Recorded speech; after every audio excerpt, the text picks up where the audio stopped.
Hello and welcome to my YouTube channel for Jules Creations. Today I'm going to be showing you how to make box beads made out of paper, and I'm really excited to show you this technique because this is a brand new different shape of paper beads.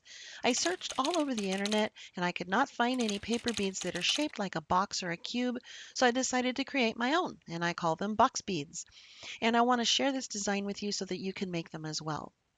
We'll be making a box bead tool, which will be used to start our box bead shape with. Then we'll be making some box beads made out of paper. We'll be assembling them, filling them, and optionally decorating them with metallic marker for a hint of color and glimmer. And I'll also be showing you how to add wire loops on each side of the bead using eye pins, and that way we can connect them either to each other or to a chain or hung on earrings or however you want to attach them. And you can apply this technique for making wire loops to your other jewelry making as well. Before we start, let me review with you the tools and supplies we'll be needing for this tutorial. This is a master list of all the tools we'll need in this tutorial in case you want to screen copy and print it, but I'll also break it down into 4 chapters. In chapter 1, we'll be making our box bead tool to start the basic shape of our box bead. And to do this, we'll be using 4 wooden stirring sticks that are 3/8 inch wide and about a foot of painter's tape or masking tape. And you can find the stirring sticks fairly inexpensively in a wood department of most craft stores. We only need about a foot of painter's tape or masking tape. In chapter 2, we'll be making our box beads.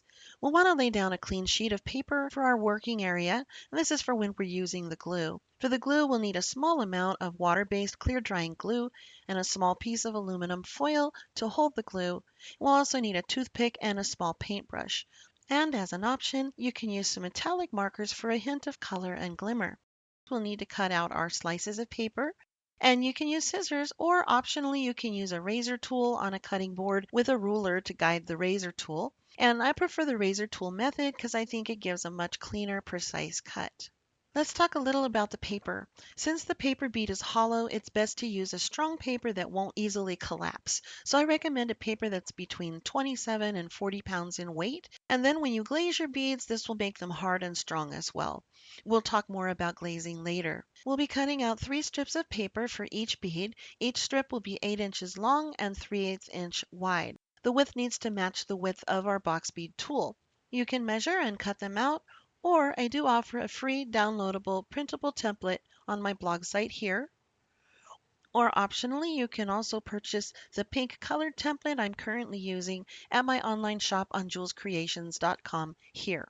The templates are pre-measured for you and they can be printed onto your own paper. In chapter 3, we'll be adding loops to our box beads using eye pins. For this, we will need 5 eye pins, 1 for each box bead, some round needle nose pliers to make the loops with, some wire cutters, a pair of scissor clamps, and a large safety pin.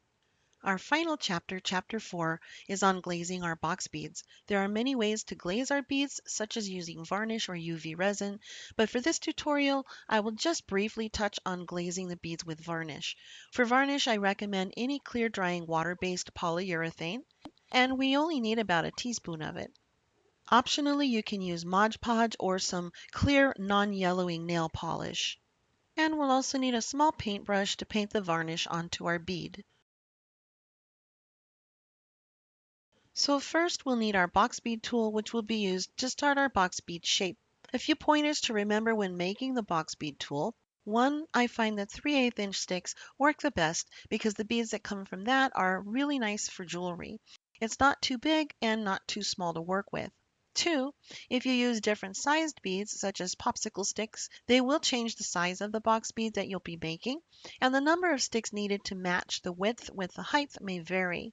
3, whatever size sticks you use, you'll want to stack them so that the height of your stack equals the width of the stick. That way they're equal width on all 4 sides of the tool, and that'll give you a nice square box bead. For the 3/8 inch, we'll be stacking 4 sticks. 4, choosing which sticks to use from your supplies. You'll want to make sure that they're nice and smooth and they're not warped so that they lay together really evenly. And here's an example of what happens when we have warped sticks together. And you'll see that there's some gaps there. See that? We do not want those. Okay, all we need are some sticks and some tape. And you can use regular tape, but I prefer the painter's tape because it's whiter and it's a nicer texture when we're holding the tool. It's not slippery like packaging tape would be. Just a note, you won't want to use glue because the moisture of the glue will warp the wood. So basically we start with just one little piece of tape to get it bound together. We want to make sure the sticks are level at the top and then just start wrapping it around the bottom, however it goes, and just make a nice tight wrap. And this will just hold it together at the bottom. Then we're going to start at the top, and we just need enough room at the top to lay our paper strips to start our box bead. So we want to start with the tape about an inch or so lower. And then just start wrapping the tape around the tool at kind of an angle. Really simple. And when you get to the end, just break it off. And then you'll want to just kind of tuck in the bottom edges a little and wrap that final wrap around the end. So here we have our nice box bead tool for making box beads. And next I'm going to be showing you how to use it. And here we are making our box beads. First we need our paper strips to make the box beads with. And as I said, you can either measure or download a printable template and print it. We will be making 5 box beads. Each box bead will need 3 strips of paper. So in all we will need a total of 15 strips of paper, each cut into 8" in length and 3/8 inch wide. So using either scissors or a razor knife with a cutting board and a ruler, go ahead and cut the 15 strips of paper, and you can pause the video if needed. All right, now let's prepare our work area by laying down a clean piece of paper. Now let's prepare our foil so it will hold the glue. And to do this, we're going to make some edges by pulling up the edge a little bit and then folding it in half, and do that on all 4 sides. Then in the corners, just kind of squish them together so that the edges stay up. Okay, now we add a little puddle of glue to our foil dish, and this is ready. Now let's grab our new box bead tool, our cutout paper strips, a paintbrush, and a toothpick, and let's make some box beads. For the first step, we're going to start by lining up the edge of one of our paper strips with the edge of our box bead tool. We're going to wrap the paper around the tool 5 times for each round. At each edge, we'll be gently pinching the paper around the edge to make it sharp, and repeat it 5 times. So remember this, bend and pinch 5 times. Okay, round 1, bend and pinch 1, bend and pinch 2, bend and pinch 3, bend and pinch 4, and bend and pinch 5, 5 times. Once we get all the way around, we add a tiny bit of glue and secure the paper strip, making sure the edges are aligned evenly. Now at this point the box bead is very fragile and can fall apart easily, so we need to handle it very delicately. But as we add more rounds of paper, it will become more sturdy. Now very gently slide the box bead off of the box bead tool. And now we have our paper strip going one direction. Next we need to add our second paper strip going another direction. So we're going to add our second paper strip by lining up the edge of it to the edge of our box bead, and this piece will start to a right angle of the first paper strip like this. We're going to glue it down and wait just a minute for the glue to set, and then making sure that the box bead is lined up properly so that it won't go off to an angle when we start wrapping it. Now for round 2, we will bend and pinch another 5 times, but this time we also want to take care not to push into the flat sides because we don't want to cause the flat sides to collapse or indent.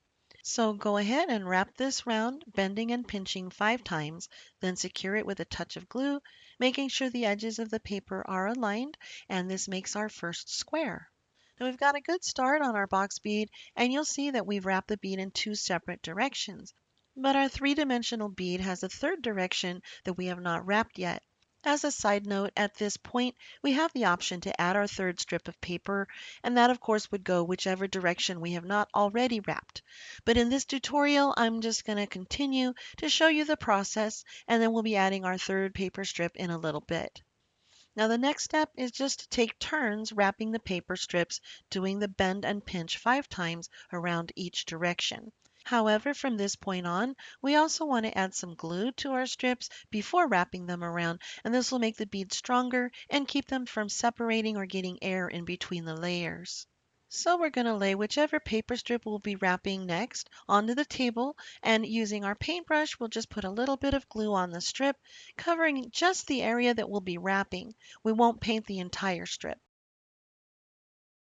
And then continue and take turns with each paper strip, gluing, bending, pinching 5 times until we reach the end of our strips. And when we reach the end of our paper strip, we want to make sure that the end of our paper strip lines up to an edge of our box bead so it's less visible. We can trim the end so it'll line up, and then put a final touch of glue, and then just finish that one final bend and pinch. Now we've wrapped 2 different directions, but there is a third direction that we have not wrapped yet. So let's take a look at the bead and determine which direction still has open edges. And that will be the direction that we'll want our third paper strip to wrap over. So just like when we added our second strip, we're going to glue our third strip down, making sure it's straight, and wait a minute for the glue to set. Then we'll paint some glue on the strip before we wrap it, just painting an area that's just long enough to wrap the bead 5 times. Then we do our bend and pinch 5 times and secure it with glue. Then repeat till we get to the end, trim it to align it to the edge of the box bead, and glue it down. Now that all 3 paper strips are wrapped, we want to make sure that none of the flat sides are caved in. And if they are, we can take a tiny needle to insert it into one of the openings in the bead and just gently push the caved in side outward. And we're done building our bead, but we do still have a few steps to go. Step 2 is filling the bead. So if you look at the bead, you'll see that there are some corners or edges that still need to be filled in to make the edges smooth and without holes. So let's take a little glue and just fill in those edges and holes up. And if you need to smooth it out with your finger, you can do that as well. After that, we'll set the bead to the side and let it dry for about 20 minutes. For step 3, once our bead is dry, we can opt to decorate it if we want to use some metallic markers or other permanent color media. And let's make sure that that ink is dry, and then we'll move on to our next step.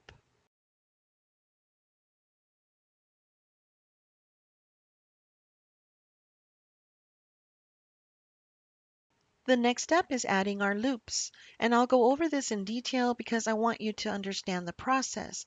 But once you understand how to do it, it'll be so much easier to do. And you can apply this technique for making wire loops to your other jewelry making as well. Since our bead does not have a core like the paper beads that are made on a roller, we'll need to add some loops so that we'll be able to attach our beads either to each other or to a chain or hung on earrings or however you want to attach them. And we'll be doing that by adding our eye pins. So let's set our beads on the table and rotate them around until we find the sides that we think looks the best. And those will be our front sides, and then we'll be adding the eye pins to the back sides. The eye pins are fairly thin, so they won't be able to push through the box bead. So we'll use a safety pin to punch our holes and then slide the eye pins in afterward. The holes will be on each side of the bead towards the back top corner. So determine which corners we want our eye pins to go, and let's make some holes with our safety pins. Then slide the eye pins through both holes, and we're ready to make our loops. We already have a loop on one side of the eye pin, so we just need to make a loop on the opposite side, making the loop the same size. And there is a trick to this, so I'll explain. If you look at the needle nose pliers, you'll see that the closer to the end is very small, and then it gets wider as it goes farther from the end. So depending on where we place the wire onto the pliers, it's going to affect how big or small the loop will be when we wrap it around the pliers. So what we can do is measure how far the existing loop will slide up onto the pliers and make a mental note of it. And that is how far up on the pliers we will want to start our second loop. So let's take the scissor clamps and pinch them down onto the existing loop, and that will keep the wire from moving around while we're manipulating it into shape. And make sure the existing loop is not too close or too far from the edge of the bead. Then on the opposite side where we're making our loop, we'll lay our straight wire onto the pliers at the same distance from the end that our existing loop was, our mental note. And then our pliers should go right up next to the bead.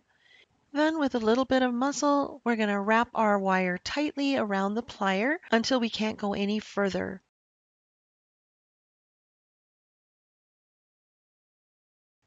Then switch the pliers from one side of the plier to the other side of the plier. and finish wrapping until we get a good loop.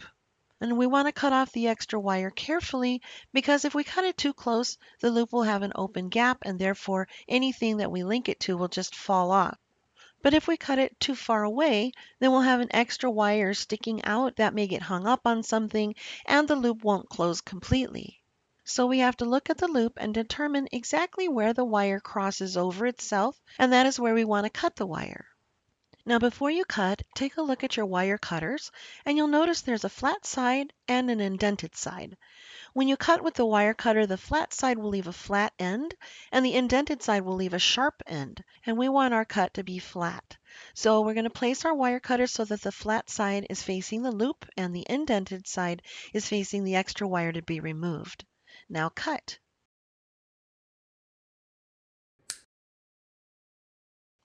And then if we need to, we can tweak the loop a little bit with our pliers to make the loop flat and also make sure that it closes completely. And then we also want to make the loops face the same direction on both sides. So to do this, hold your scissor clamps in one hand and your pliers clamping on the loop on the other hand, and then twist until both loops face the same direction. Okay, our box bead is complete, and the only thing left now is to glaze the bead to seal it and make it strong. So let's wash our paintbrush with a little soap and water so we can reuse that with our varnish. So we need to glaze our beads to seal them and make them water resistant and give them a more professional finished look. There are a few different ways to glaze the beads, such as painting on varnish, or if you're familiar with UV resin, which could be a tutorial of its own. I'm not going to go into a full tutorial on glazing, but glazing with varnish is pretty simple, so I will briefly go over a technique that I use to varnish. And if you are using varnish, it should be a water-based polyurethane, and we only use a tiny bit, like a teaspoon. Varnish also comes in your choice of matte, satin, or glossy finish.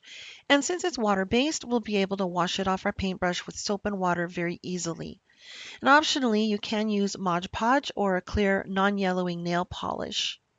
Now, before we paint the varnish onto our bead, we need to prepare a place to put our wet bead to dry without it touching anything. My personal preference is to cut some wire, like floral wire, and bend it into a hook, then push it into a piece of floral foam or styrofoam, and then on that we can hang our beads to dry. This is just an idea I had come up with, but you can use any method to hang your beads to dry as long as they don't touch anything while they're drying. I use my scissor clamps to hold the bead by the loop while I'm painting the varnish, and then I'll paint on 2 thin layers of varnish, letting them dry between layers, rather than one thick layer, because when the bead is drying, a thick layer will run all to the bottom of the bead, making a thick, hard mess. And after all the sides are painted, I hang the bead from the other loop onto the wire and unclamp the scissor clamps. After about 20 minutes, I'll add a second layer and hang it to dry again. And this time I'll let it dry for probably a couple of hours so that it's completely dry, and then the beads are done and ready to be used. I did not cover glazing with UV resin in this tutorial because it really is a tutorial of its own, but if you are familiar with using UV resin, that will also give a beautiful high gloss finish. Now you have a lot of options you can use for your box beads. You can use plain white paper and paint on some colored or metallic markers, or you can print the free downloadable template onto some colored paper, or you can even print your own paper with pretty texture and cut that out. You can use varnish with matte, satin, or glossy finishes. You can also add glitter or mica powders to your varnish. There are so many options to explore to make unique box beads out of paper. I hope you enjoyed this tutorial and I'll be making more soon. And if you like this video, please give a thumbs up. And if you have any questions or ideas on a video you'd like to see, feel free to leave a comment below. And subscribe if you'd like to be notified when I release any new videos. There's also a link below to all of my Jules Creations links that you can check out. Enjoy and never be bored.